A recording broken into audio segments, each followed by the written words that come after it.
Kasi yung vlogger, marunong kang magsasalita mag-isa. Kung di ingo nato, engkanto, makarinig sa'yo,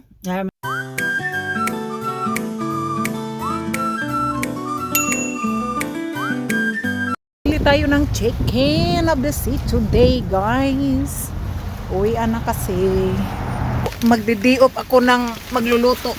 Kasi Friday. So, yan ang binili natin. Baka naman ay ako ay makabidyo ngayon kasi kung minsan hindi ako pa-videohin eh. Merong hindi ako magpababidyo. Hindi ako pa-videohin. Oo. Nakabili tayo ng chicken. Liguin ko yung pamilya ko sa chicken, guys. Liliguin ko sila kasi magdi-day off ako sa pagluluto. Kung possible, magdi-day off ako na magluto sa Friday kasi makaano na lang ako, mag-couch potato ako sa every Friday kung possible na. Ayan, tingnan natin yung binili natin.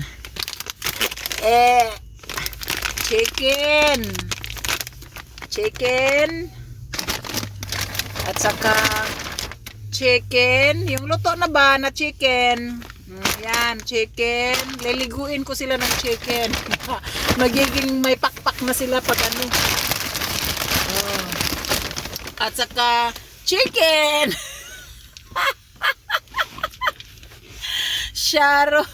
Sharo sila ay hindi maliligo sila sa chicken. Ang dami-daming chicken. Diyos ko po. Yan.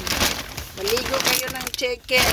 Tikman nga natin. Sandali lang. Mag-sanitize muna tayo.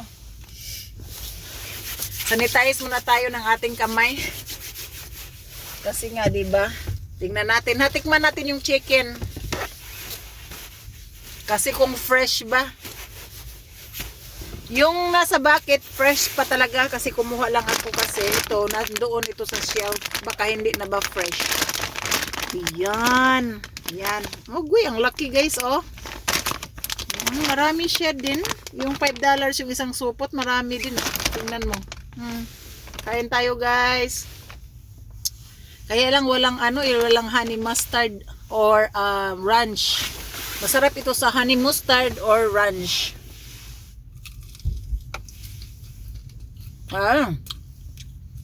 Magla-drive ako. Magngat-ngat ako ng chicken. So kain tayo guys muna. Mamaya na tayo uwi. Bahala na yung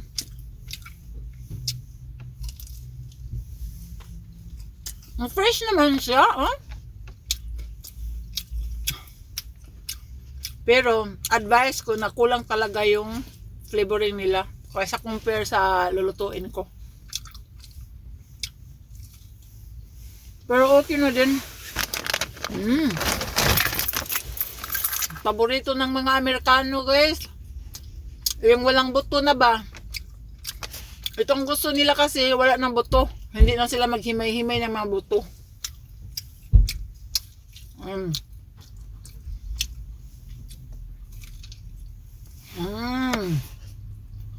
Kain tayo guys. White meat.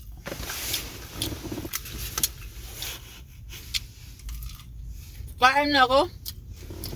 Pupunta muna sana ako ng yung 7-Eleven para bibili tayo ng horchata. Hindi na. Marami akong tubig dito. Kain ako dahil ayokong pag uwi ko ng bahay, tiklak na hindi na ako makakain. Kain muna ako ngayon. Tubig.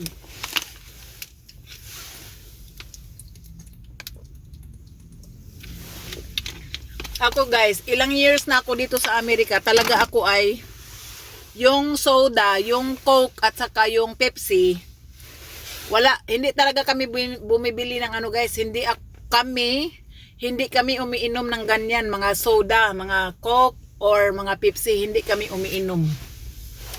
Never talaga kaming bumibili ng ganyan. Kung Kung may painom sa trabaho, ganun, iinom sa sip. Pero yung pupunta ka ng store dahil bibili ka, no. Tagal na akong hindi uminom ng ano guys, proud na proud nga ako. Sabi ko, Diyos ko po, uminom ako ng Coke sa Pilipinas, no. Wow! Masarap pala yung Coke, parang Pepsi. Wow! Masarap pala yung Coke. Masarap pala yung Pepsi. Taste like Coke. Siguro, yung lalaking nagdadala ng cart, sabi niya, itong babae na to, nasiraan ng tuktok ko, nagsasalita mag-isa. Siguro.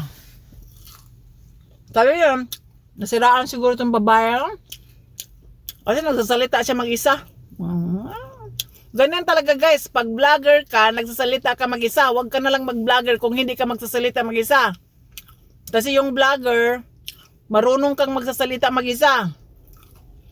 Kung may di ingunato, engkanto, makarinig sa'yo, bahala ka nang makipag-deal sa kanila kasi answer talaga yan sila guys, promise. Sasagot. Sasagot talaga sila.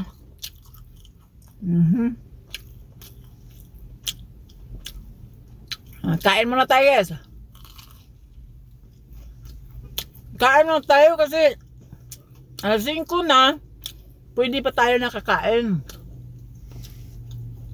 Pag after 6 hindi na tayo pwede. Pwede na lang tayo magkape sa bahay. Doon tayo maglayog-layog tayo ng kape guys sa bahay.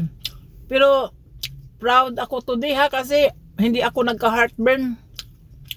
Ang lakas ng heartburn ko guys na mga araw na to. Sabi ko na nga sa ka-office ko,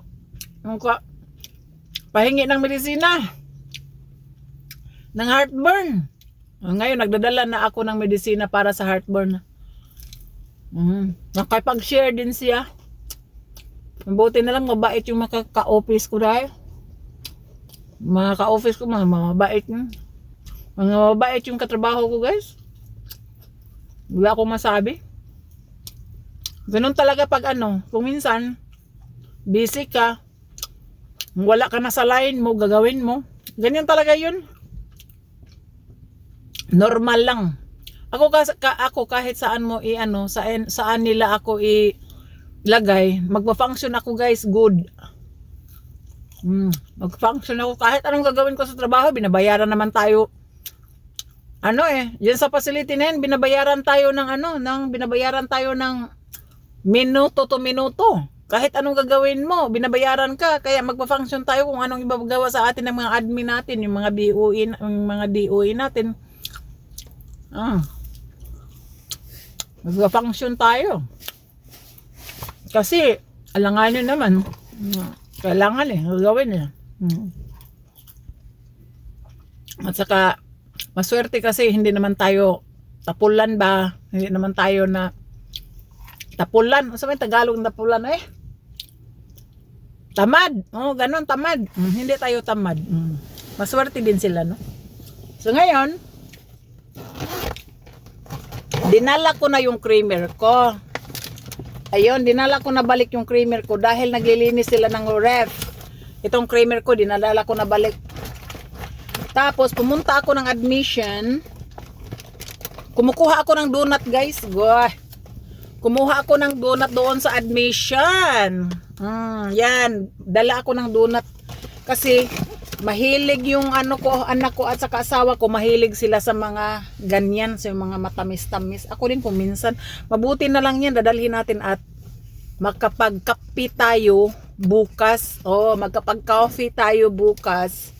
Kasi Saturday, pwede tayong mag-muni-muni doon sa balcony, tapos coffee with donut. Okay guys, thank you guys for watching. Uwi na tayo kasi baka malatuso na tayo ng ating asawa guys na matagal tayong umuwi. Sige guys, thank you guys for watching. Bye bye.